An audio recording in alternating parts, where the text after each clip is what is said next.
yung concept mo kay Vice? Wala pa po akong alam. Wala pa po akong alam. If you had to choose the type of concept.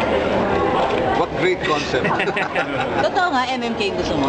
Unang project? Well, totoo yun. Yung sinabi ko about MMK, nagawa kami, parang hindi patawa, straight drama. Yes.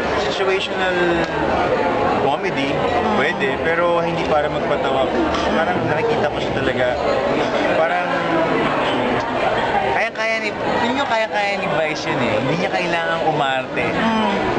But sinabi mo nga, sinabi nyo rin kayo na gusto nyo rom-com, ikaw mag-provide ng romance.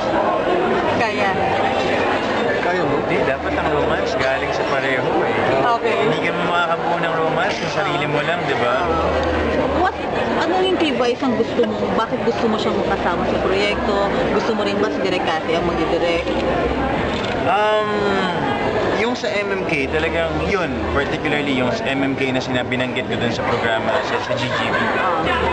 Yun talaga, gusto ko talaga yung gawin. Okay. Yun yung talagang sabi ko, kung paano ko rin, parang dati kay Uge, alamdaman ko rin yun, sana makagawa kami ng something sa MMK, napag-experiment, parang similar yung pakiramdam.